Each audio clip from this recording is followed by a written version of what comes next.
10 people have been killed after a suspected shooter opened fire at a school in Austria. The shooter is among those killed reportedly.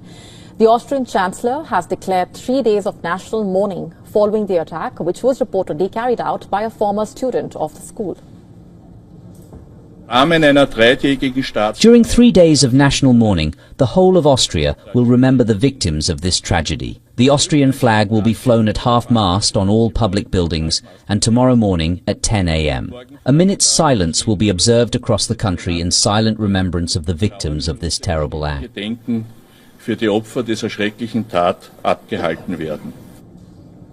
According to the police, the 21-year-old attacker killed himself. The officials said that they were working on the assumption that the attacker had operated alone and his motive remains unknown. The police added that the area where the shooting took place had been secured and relatives of the victims and students are taken care of. The situation has now been secured to the extent that there is no longer any danger to the rest of the population, but we do have several fatalities. These are images of the police and ambulances near the school in southeastern Austria where the spine-chilling incident took place.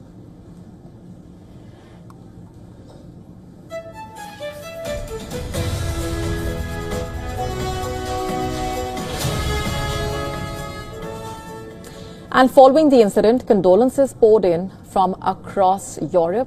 EU top diplomat declared herself deeply shocked by reports of the shooting. European Commission President Ursula von der Leyen said, and I'm quoting, "The news touches my heart." Listen in. Der Tod unschuldiger Kinder. Schools are symbols of hope for the future and for young people. It is incredibly difficult to bear when schools become places of violence and death. I mourn with Austria today. Bei den Verletzten und ihren Freunden und Angehörigen. This is not the first time such an incident has taken place. In fact, in February this year, a stabbing incident left a teenager dead, injured 5 others in southern Austria. According to Austria's interior minister, the suspect, a 23-year-old Syrian asylum seeker, had been radicalized online in a short span of time. In October last year, a mayor was shot dead along with another person in an apparent dispute over hunting rights. The suspect was a 56-year-old man. In another such incident, in November 2020, a 20-year-old gunman described by Austrian authorities as an Islamist terrorist killed 4 people and injured more than 20 others. It was just before 10 a.m. local time when shots rang out at the high school in Austria's second biggest city. As students ran for safety and hid, police and first responders rushed to the scene. They secured the site in just 17 minutes, but still, multiple lives were lost, including the suspect, a former student who police believe shot himself in the bathroom with weapons he possessed legally. The alleged perpetrator is a 21-year-old Austrian from the district of Graz. At this stage, we believe 2 firearms were used in the attack, which were recovered at the scene.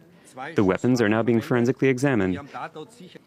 The country's chancellor called it a national tragedy and declared 3 days of mourning. 9 people were suddenly torn from their lives by this inconceivable act. There are no words to express the pain, the bewilderment and the grief felt by the whole of Austria.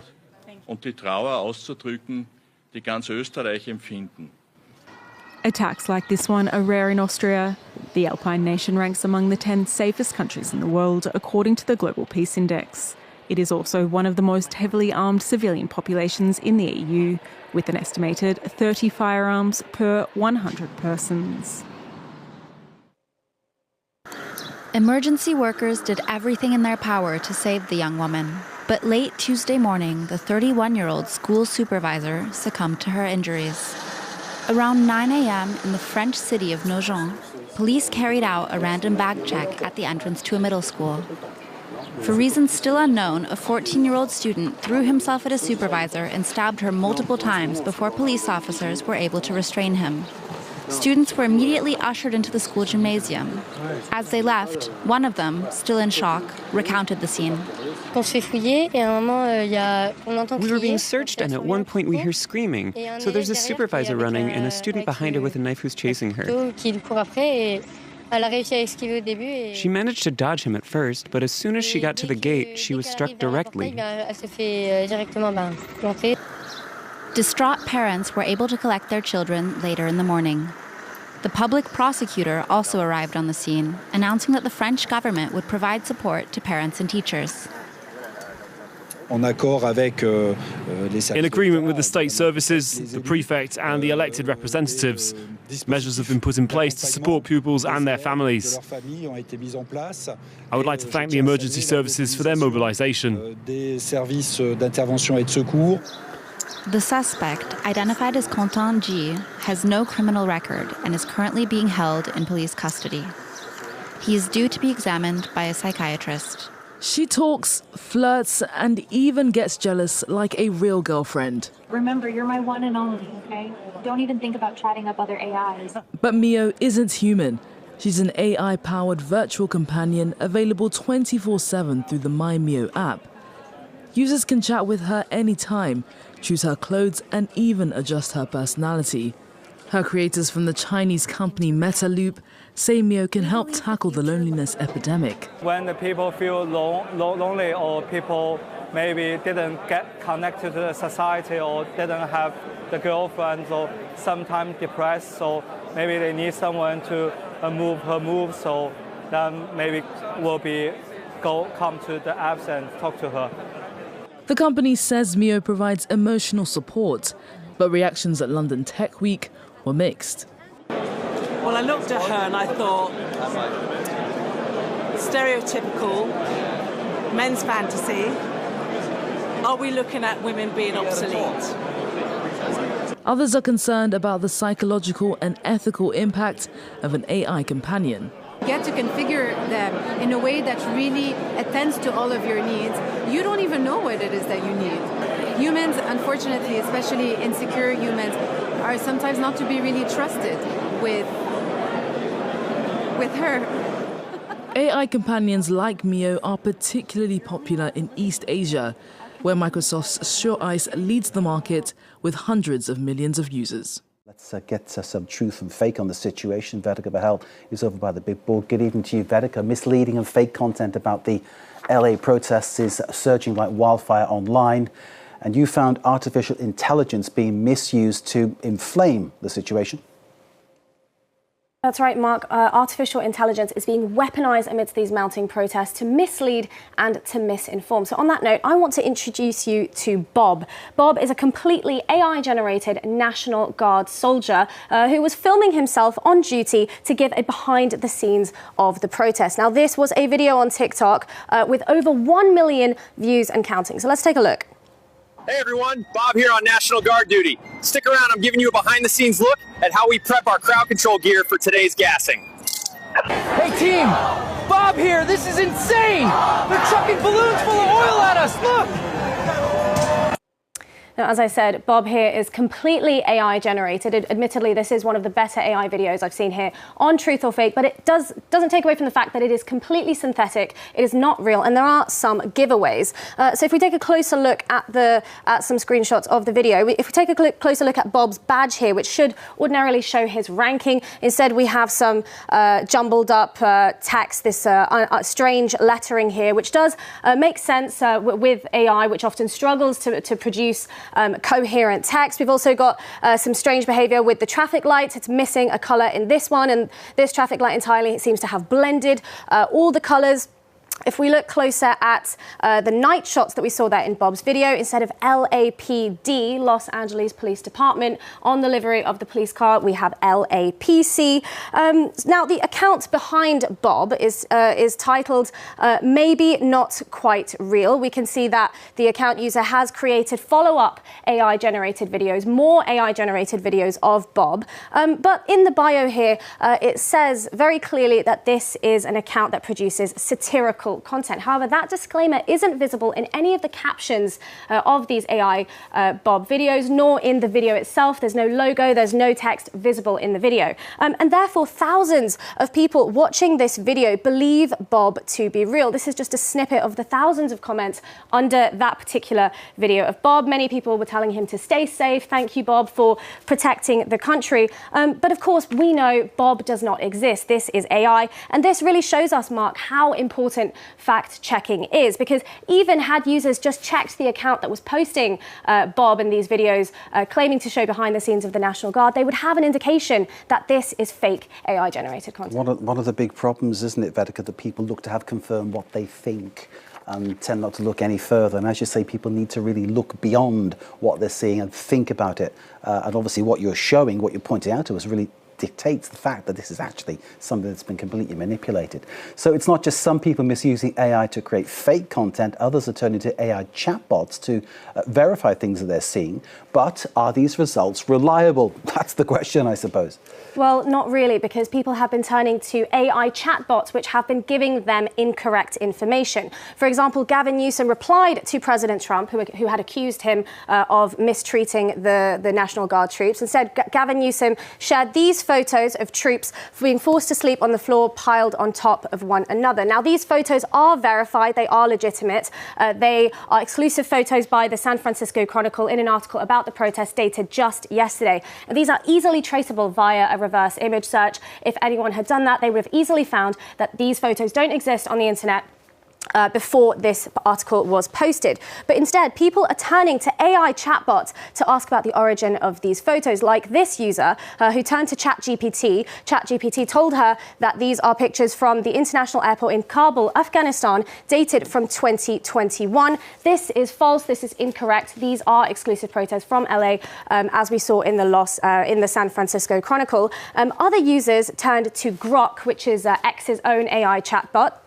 Again, giving unreliable information.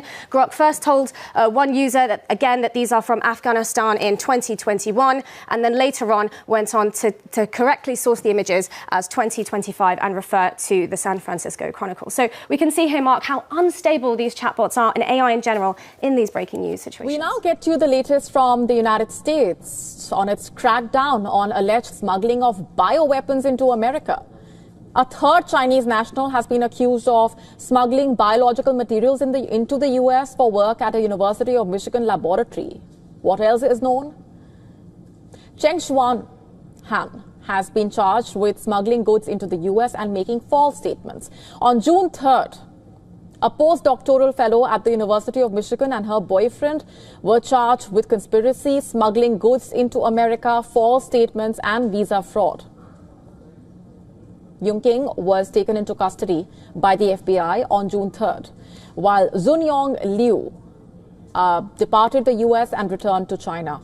Accusing the Chinese Communist Party of working relentlessly to undermine America's research institutions, the FBI Director Kash Patel said the case is part of a broader effort from the FBI and the federal agencies to heavily crack down on similar pathogen smuggling operations. Pursuing a PhD at Huazhong University in Wuhan, the arrested Chinese national Cheng Xuan Han allegedly sent 4 packages from China to the U.S. between 2024 and 2025. The packages contained concealed biological materials and were addressed to individuals affiliated with a lab at a Michigan university. Authorities say Cheng Xuan made false statements regarding the shipment of those packages and the biological materials that they contained. Further, the federal agencies claim that content was deleted from an electronic device just 3 days before Cheng Xuan's arrival in the United States. As per the statement by U.S. Attorney's Office, Eastern District of Michigan, Cheng Xuan admitted to making false statements during inspection by Customs and Border Protection officers. In the follow-up inspection on the 8th of June, the Chinese national allegedly admitted that packages sent contained biological material linked to roundworms. The US and Chinese officials met in London on Tuesday for a second day of trade talks in the hope that they can eventually reach a deal to reduce their painful high tariffs on each other. Most of the tariff hikes imposed since U.S. President Donald Trump escalated high trade war are paused to allow trade in everything from tiny tech gadgets to enormous machinery to continue. Hopes that Trump will lower his tariffs after reaching trade deals with countries around the world have helped the market rally after falls of roughly 20% from the record high of 2 months ago. Shares are back above where they were when Trump shocked financial markets in April with his wide-ranging tariff announcement on what he called Liberation Day. Even though many tariffs are on hold for the moment, they are still affecting companies and their ability to make profits because of all the uncertainty they've created. It was a story that I saw, I was alerted, I stopped and read it. It's an incredible body of reporting. Take me through it. Well, thank you very much. Yes, we really looked at what has changed with ICE enforcement leading up to this and the marching orders that they're getting from the White House. Stephen Miller, as you mentioned earlier, had this meeting in late May where he told agents from around the country that not enough people were being deported and that their focus should not be on criminals and on the target list that they've traditionally used, but on just going out and finding anyone who's in the country illegally and deporting them. And he said, why don't you try Home Depot and why don't you try 7-Eleven? And lo and behold, here, just weeks later, we saw the targeting of Home Depots in LA. Elizabeth, what is the, is there anyone in the room, I guess, that would point out the lack of precedent or the lack of appropriateness for Stephen Miller to be directing law enforcement activity from the West Wing? I can't really speak to the appropriateness of it, but we lay out in the story a number of things that have changed operationally at ICE for different reasons. Some directives from above and some things that have just changed sort of on a grassroots level on the ground. And that includes agents no longer needing to stick to their targets, being able to arrest anyone they encounter, being able to arrest people in sensitive locations like courtrooms, schools, hospitals. We're seeing them frequently do masked arrests now and really using these splashy shows of force. Elizabeth, let me read from that part of the reporting. You write, federal agents make warrantless arrests. Masked agents take people into custody without identifying themselves.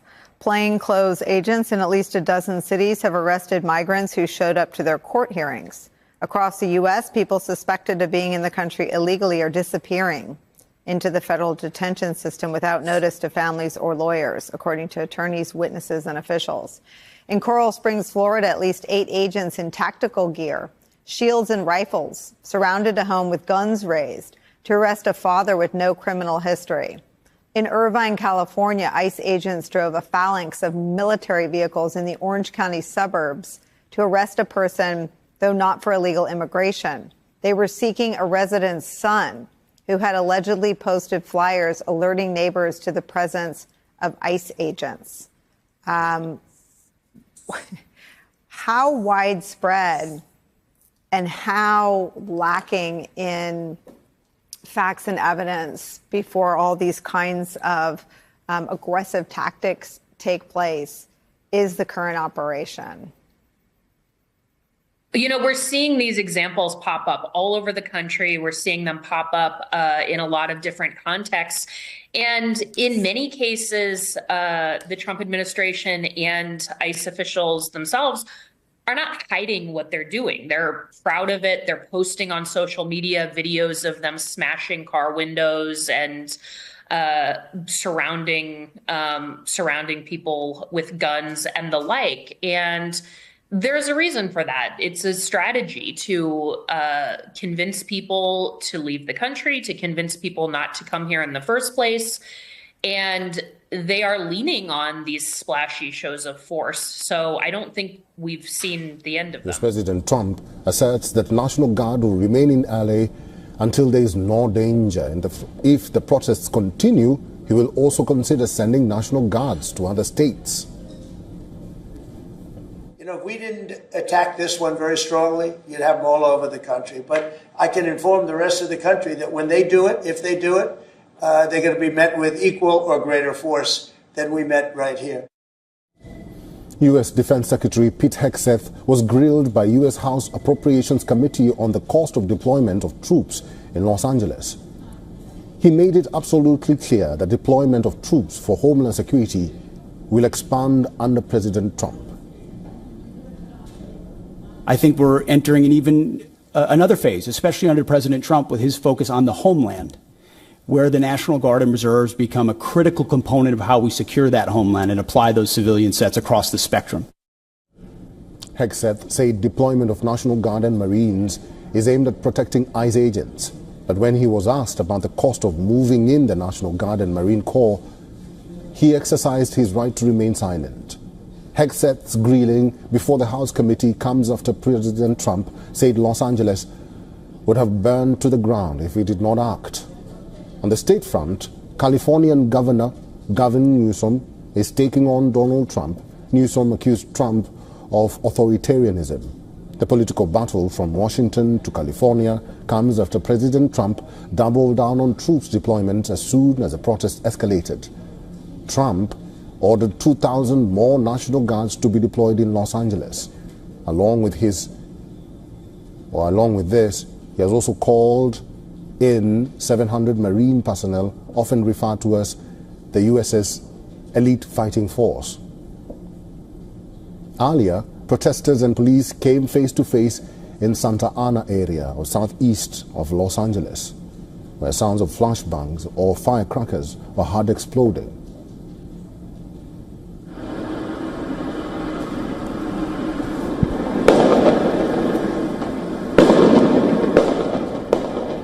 Security forces dispersed protesters using rubber bullets and armored vehicles in downtown LA. These demonstrators had gathered outside the federal detention center in downtown where immigrants were being held. Immigration crackdown and following protests that began in Los Angeles first spread within the state of California to San Francisco and capital Sacramento. But now they're being reported from California to New York. In Texas, protests were reported in Dallas, Austin, Houston, and San Antonio. People also took to the street in Philadelphia, Boston, and Chicago. These are the visuals from Texas, where protests were reported in two major cities of Dallas and Austin.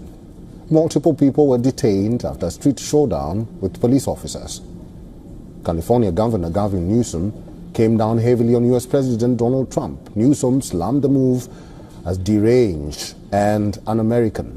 On social media posts, Newsom wrote, U.S. Marines should not be deployed on American soil facing their own countrymen to fulfill the deranged fantasy of a dictatorial president. This is the first time since 1965 that a U.S. president has sent National Guard troops to a U.S. city without a governor's approval. And the move has sparked a political tug of war between Democrats and Republicans. Iran says that it will not hesitate to attack Israel's nuclear sites if it is provoked by Israel and its Western allies. International Atomic Energy Agency Chief Rafael Grossi says Iranians reportedly warned him that an Israeli strike on the country's nuclear facilities could cause Iran to be more determined about developing a nuclear weapon. In an interview, Grossi had expressed his doubt whether Israel would strike Tehran's nuclear facilities. UN Atomic Watchdog Chief also spoke about the Israeli documents that Iran obtained in a covert operation. Here, unfortunately, and this dates to a few years ago, I would say, where, unfortunately, we could determine with all clarity that documents that belong to the agency were in the hands of Iranian authorities, which is bad. And this is part of our assessment on the cooperation. The board requested me to provide a comprehensive review on many things, including how they have cooperated. We believe that an action like this is not compatible with the spirit of cooperation. IAEA chief also warned that the Iranian nuclear program runs wide and deep, and also said disrupting them would require overwhelming and devastating force. The IAEA also published a report on Iran's nuclear activities, stating that its cooperation with the agency is unsatisfactory. Iran's Deputy Foreign Minister for Legal and International Affairs rejected report by UN nuclear watchdog about the nation's nuclear program, warning of appropriate response if certain states, quote, abuse its patience. Iran, which is currently involved in nuclear negotiations with the United States, says that its uranium enrichment is a critical part of the country's nuclear fuel cycle and a key element of its nuclear industry, and it will never be used as a bargaining chip. Some European countries are actively participating in Israel's military nuclear program. Those who frequently emphasize the need to prevent the proliferation of nuclear weapons are, ironically, working to bolster Israel's military nuclear capabilities while questioning Iran's peaceful nuclear plans.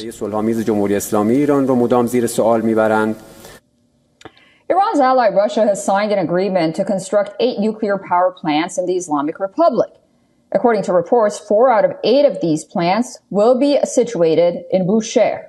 Earlier, Iranian oil minister Mohsen Paknejad said that Russia would fund the construction of a new nuclear plant in Iran. Russia has also helped Iran build its first nuclear reactor at Bushehr in the south of the country.